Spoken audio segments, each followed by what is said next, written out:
Hello student, आज हम लोग एनसीईआरटी कक्षा 9वीं गणित का अध्याय 1 जो हमारा संख्या पद्धति है ना। इसका हम लोग प्रश्नावली 1.1 पढ़ेंगे।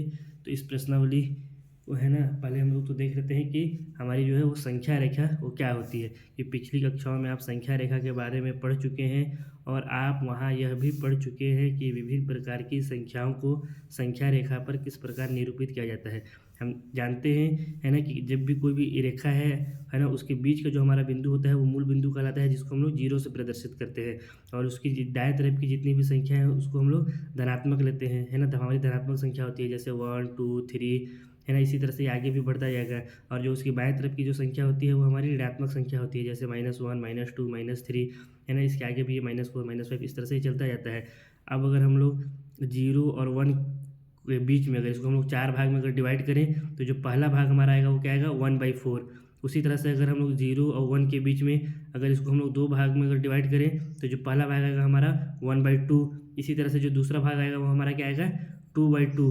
तो है ना, 2 से जब 2 कट गया तो क्या आ जाता है हमारा 1 बचता है, तो यही यहाँ पे 1 लिखा हुआ है।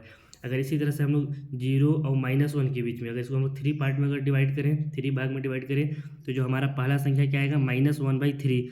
इसी तरह से दूसरा संख्या जो हमारा यहाँ पे आएगा -2/3। और जो तीसरा संख्या आएगा वो आएगा -3/3। तो जब 3 से 3 कट जाता है तो क्या बचता है हमारा 1, वही 1 यहाँ पे -1 लिखा हुआ है।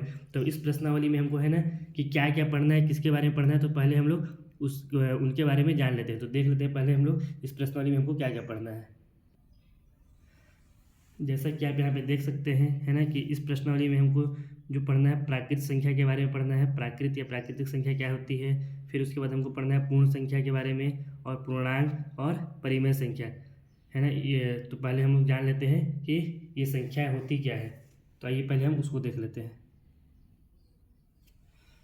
जैसा कि आप देख सकते हैं है ना कि हमारी जो प्राकृत संख्या है कि गिनती की संख्याओं को प्राकृतिक संख्या है ना, प्राकृत या प्राकृतिक संख्या कहते हैं। जैसे 1 2 3 4, है ना, ये हमारा कहाँ तक चला गया इन्फिनाइट तक।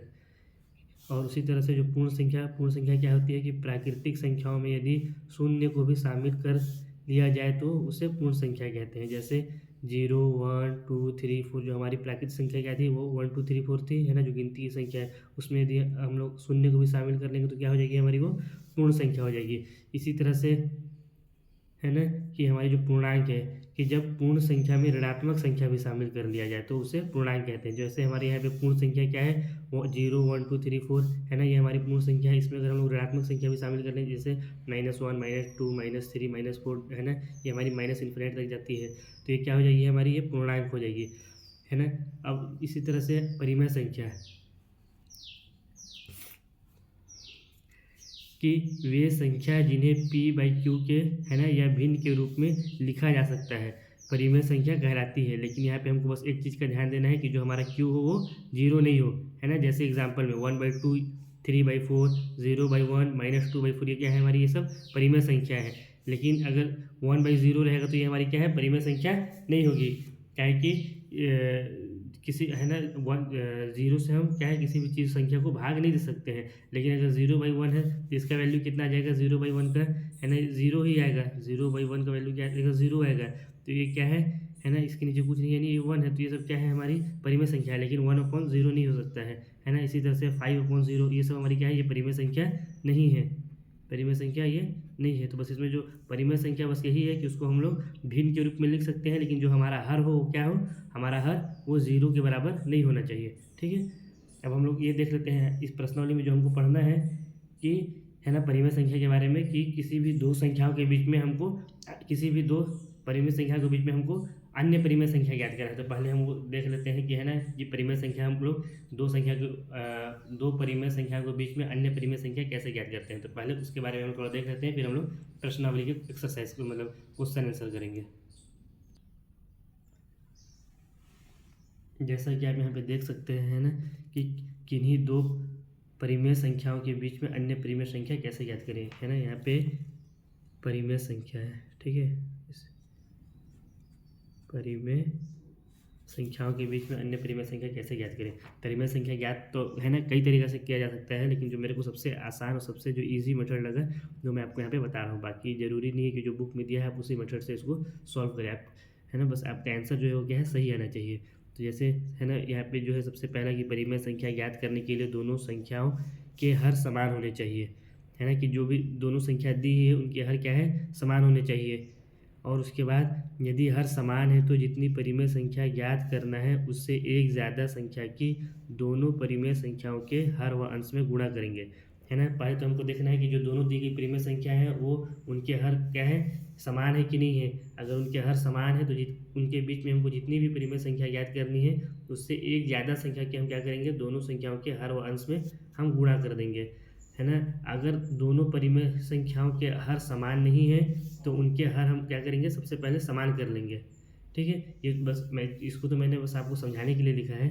अगर आप है ना इसको हम लोग जब एग्जाम्पल के जरिए से समझेंगे तो आपको अच्छे से समझ में आएगा। तो हम लोग इसका क्या है कि एग्जाम्पल देख लेते हैं। जो हमारा पहला जो एग्जाम्पल है वो क्या है कि 2/3 और 4/3 के बीच 5 परिमेय संख्या ज्ञात करना है। तो जो अभी हम इसका है ना नियम देखिए ज्ञात करने का, उसमें सबसे पहले क्या था, हमको देखना है कि दोनों के हर समान है कि नहीं। तो यहाँ पे देखते है ना 2/3 और 4/3 दोनों के हर में क्या है, 3 आ रहा है, दोनों के हर समान है। तो इसके बाद हमको क्या करना था कि जितनी परिमेय संख्या ज्ञात करनी है, कितनी परिमेय संख्या ज्ञात करनी है, यहाँ पे 5 परिमेय संख्या ज्ञात करनी है। तो उससे एक अधिक का संख्या का है ना, तो 5 से अधिक क्या होता है, 6 का दोनों संख्याओं के है ना, दोनों परिमेय संख्या 2/3 के और 4/3 के हर अंश में हमको क्या करना है, इसे गुणा करना है। तो इसको हम है ना सॉल्यूशन है ना, जब इसको सॉल्व करेंगे तो क्या कर सकते हैं, इसको हम 2/3 इंटू है ना कितने ज्ञात करना है, 5, तो हम कितना का गुणा कर देंगे, 6 का, दोनों है ना इसके हर में भी और अंश में भी। तो कितना आ जाएगा हमारा, 6 दूना के 12 और 6 3 छक्का 18, ठीक है।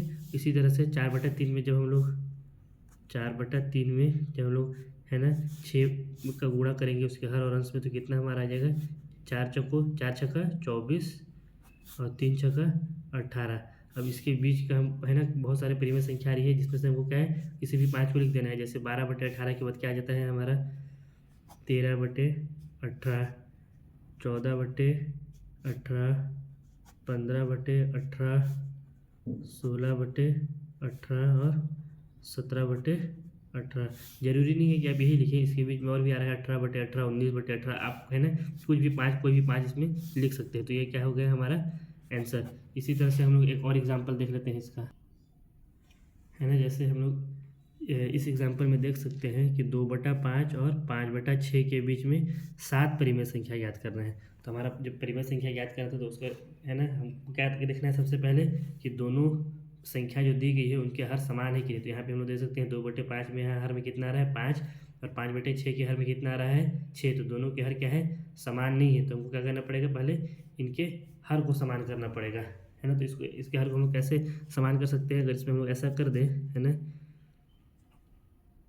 सॉल्व, है ना, कि 2/5 के हर और अंश में अगर हम लोग 6 का गुणा कर दें और 5/6 के हर और अंश में अगर हम लोग 5 का गुणा कर दें तो दोनों के हर क्या है, समान हो सकते हैं। जैसे है ना 2/5 इंटू 6/6 कितना हो जाएगा हमारा, ये 2 छक्का 12 और 5 छक्का 30। इसी तरह से अगर हम लोग इसमें देखें 5/6 में है ना हर और अंश में 5 का गुणा कर दें तो कितना आ जाएगा, 5×5 = 25 और 5 छक्का 30। अब इसके बीच में हमको कितना परिमेय संख्या याद करना था, 7 परिमेय संख्या याद करना था। तो इसके बीच में है ना हम कोई भी 7 परिमेय संख्या क्या है यहाँ पे लिख सकते हैं। जैसे इसके बीच में है ना एक परिमेय संख्या हो गई हमारी 13/30, 14/30, 15/30, 16/30, 17/30, 18/30। कितनी हो गई, 1 2 3 4 5 6, एक और लिख देंगे इसमें हम लोग 19/30। तो ये हमारा क्या हो जाएगा, आंसर, है ना। आई होप आप लोग को समझ में आया होगा कि अगर हर समान है तो जितनी परिमेय संख्या याद करनी है उससे एक अधिक का दोनों है ना दी गई परिमेय संख्या के हर और अंश में गुणा करेंगे। और अगर हर क्या है हमारी समान नहीं है तो पहले उसके हम क्या है हर को समान कर लेंगे, ठीक है। अब हम लोग प्रश्नावली के प्रश्नों को देखते हैं। जो हमारा प्रश्नावली 1.1 का जो पहला क्वेश्चन है ना, वो हमको क्या कह रहा है, क्या 0 एक परिमेय संख्या है, क्या इसे आप p भागित q के रूप में लिख सकते हैं जहाँ p व q पूर्णांक है और q 0 के बराबर है ना नहीं है।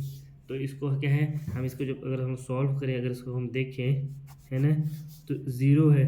अगर ज़ीरो हम लिखें, इसके नीचे कुछ नहीं है, यानी कुछ ना कुछ छुपा हुआ है। अगर इसके नीचे अगर एक है तो इसको, है ना, एक को जीरो को जब हम एक से भी भाग देंगे तो जीरो आएगा। अगर इसके नीचे, है ना, अगर पाँच से भी अगर हम लोग जीरो को भाग देंगे तो भी जीरो आएगा, है ना। मतलब इसके नीचे ज़ीरो लिखेंगे, अगर इसके नीचे कुछ नहीं, यानी कुछ ना कुछ छुपा हुआ है ना। तो ये क्या है, हमारी ये परिमेय संख्या है। तो इसको हम लोग क्या है लिख सकते हैं कि हाँ, ज़ीरो एक क्या है, परिमेय संख्या है। शून्य एक परिमेय संख्या है, क्योंकि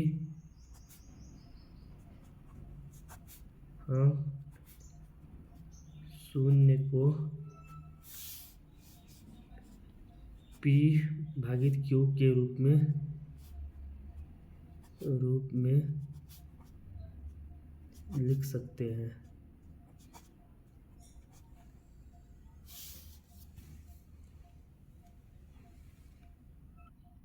क्या है कि हम लोग जानते हैं जो हमारी पूर्णांक संख्या है ना, वो हमारी क्या होती है, 0 1 2, है ना, -1 -2, ये भी इन्फिनाइट तक चला जाता है, ये भी, है ना। इसमें हमको क्या बोला है, बस क्यू हमारा जीरो नहीं है, क्यू जो है हमारा ज़ीरो नहीं है ना। अगर इसमें इसकी जगह में अगर हम लोग तो है ना, तो अगर यहाँ पे हम लोग देख लें, अगर 0/-5 भी रहेगा तो भी आंसर क्या आएगा, ज़ीरो ही आएगा। क्योंकि हमारी जो पूर्णांक संख्या है उसको हम लोग पहले ही देख चुके हैं क्या है ना, कि उसमें धनात्मक भी होती है और ऋणात्मक भी होती है।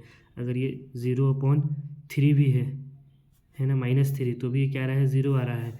तो कुल मिलाकर के जो ज़ीरो है क्या है, उसको हम परिमेय संख्या के रूप में लिख सकते हैं। अब जो हमारा अगला क्वेश्चन है वो क्या बोल रहा है हमको, कि 3 और 4 के बीच में 6 परिमेय संख्या ज्ञात करना है। तो हम परिमेय संख्या ज्ञात करने, है ना, नियम जो है हम उसको पहले देख चुके हैं कि परिमेय संख्या को कैसे ज्ञात करना है। सबसे पहले तो हमको देखना है कि इसके जो दोनों के हर है वो आपस में समान है कि नहीं है। तो 3 और 4, इसके नीचे कुछ नहीं है ना, यानी इसके नीचे क्या है, एक छुपा हुआ है। और 4 के नीचे भी कुछ नहीं है, यानी एक छुपा हुआ है। 4 के नीचे भी कुछ नहीं है, यानी एक छुपा हुआ है। तो इसके बीच में हमको कितनी परिमेय संख्या ज्ञात करना है, 6।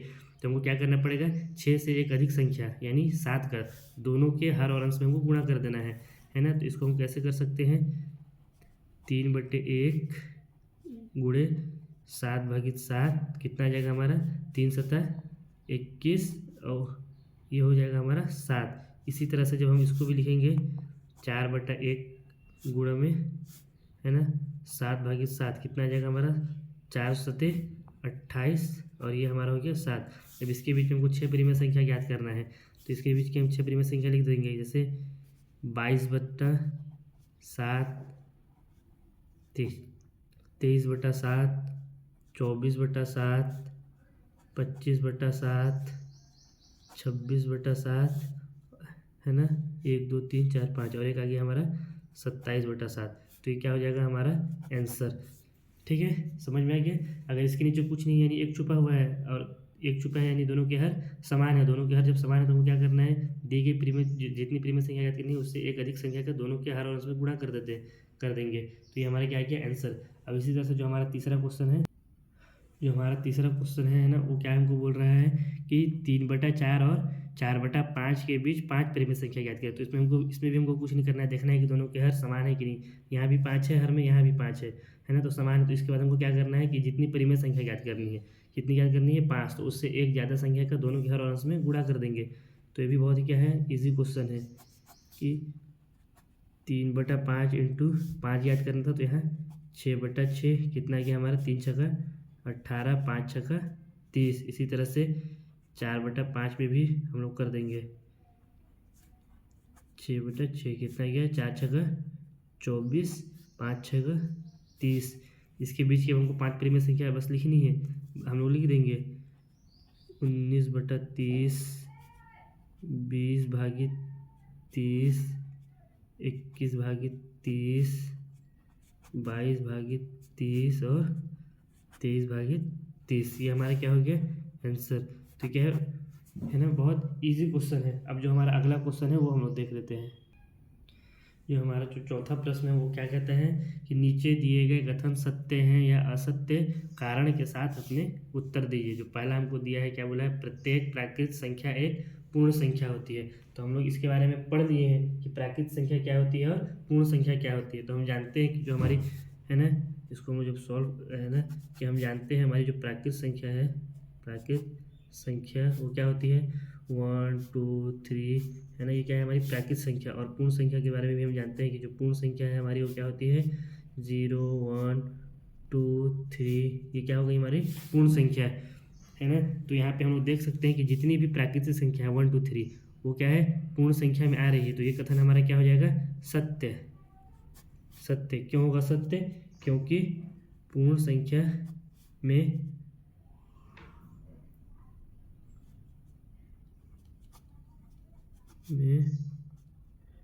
शून्य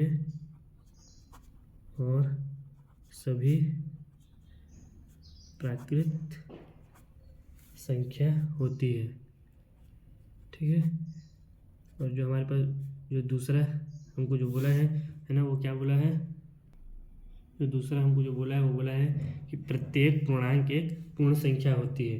तो हम लोग जानते हैं कि जो हमारे जो पूर्णांक है, पूर्णांक संख्या वो क्या क्या है हमारा पूर्णांक संख्या। पूर्णांक संख्या हमारा हो जाता है 0 1 2 है ना, इसी तरह से -1 -2, ये भी क्या है इन्फिनिटी तक चला जाता है। और जो हमारी जो पूर्ण संख्या होती है वो क्या होती है पूर्ण संख्या 0 1 2 है ना। यहाँ पे हम लोग देख सकते हैं कि जितनी भी है ना जो पूर्णांक है उसमें धनात्मक संख्या तो आ रही है, पूर्ण संख्या है ना 0 के बाद 1 2 3, लेकिन ऋणात्मक संख्या नहीं आ रही है पूर्ण संख्या में, है ना। पूर्ण संख्या जो है 0 1 2 है, लेकिन पूर्णांक में हमारा क्या है ऋणात्मक संख्या भी है। तो ये हमारा कथन क्या हो जाएगा असत्य। असत्य क्यों होगा असत्य, क्योंकि पूर्णांक धनात्मक और ऋणात्मक दोनों होता है। जो पूर्णांक हमारा होता है वो क्या होता है पूर्णांक धनात्मक व ऋणात्मक दोनों होता है, जबकि पूर्ण संख्या केवल धनात्मक होता है, धनात्मक होता है। तो ये कथन हमारा क्या हो गया असत्य। इसी तरह जो हमारे पास जो तीसरा जो हमको बोला है वो क्या बोला, जो तीसरा हमको दिया गया है वो हमको क्या बोल रहा है कि प्रत्येक परिमेय संख्या एक पूर्ण संख्या होती है। हम लोग जानते हैं जो हमारी परिमेय संख्या होती है, परिमेय संख्या होती है वो क्या होती है वो P/Q के रूप में होती है। लेकिन वहीं पे अगर हम लोग हमारी पूर्ण संख्या के बारे में जब देखें तो पूर्ण संख्या हमारी क्या होती है पूर्ण संख्या 0 1 2 3, ये हमारी क्या है पूर्ण संख्या होती है। अगर हम लोग देख लें जैसे 1/1 एक है ना 1/1, ये क्या हो जाएगा हमारा 1, ये क्या है हमारी परिमेय संख्या भी है और पूर्ण संख्या भी है। इसी तरह से जब हम लोग परिमेय संख्या 2/2 को देखेंगे तो क्या हो जाएगा हमारा ये भी 1 आ जाएगा। ये भी क्या है हमारा परिमेय संख्या भी है और पूर्ण संख्या भी है ना। परिमेय संख्या भी हुआ 2/2 और इसको जो है ना हम लोग जब काटेंगे तो क्या हो जाएगा ये पूर्ण संख्या भी हो जाएगा, 2 से 2 कट जाएगा है ना। 3/3 इसको हम लोग देखेंगे, ये भी क्या है ये परिमेय संख्या है लेकिन है ना P/Q के रूप में लिखा हुआ है। और जब इसको हम लोग अगर काट देंगे 3 से 3 को तो ये क्या हो जाएगा हमारा 1 हो जाएगा। लेकिन अगर यहीं पे अगर हम लोग देखें कि परिमेय संख्या के रूप में जैसे 2/3 को हम लोग देख लिए तो इसको हम लोग क्या है पूर्ण संख्या के रूप में हम लोग नहीं लिख सकते हैं। इसी तरह से अगर हम लोग देख लें 4/5 है ना, इसको भी हम लोग पूर्ण संख्या के रूप में नहीं लिख सकते हैं। या 6/8 है ना, ये भी पूर्ण संख्या के रूप में नहीं है। ये परिमेय संख्या तो पूर्ण संख्या हो जा रहा है, लेकिन ये सब जो परिमेय संख्या ये क्या है ये हमारा पूर्ण संख्या नहीं हो पा रहा है। तो ये कथन भी हमारा क्या हो जाएगा असत्य। और क्यों होगा असत्य, क्योंकि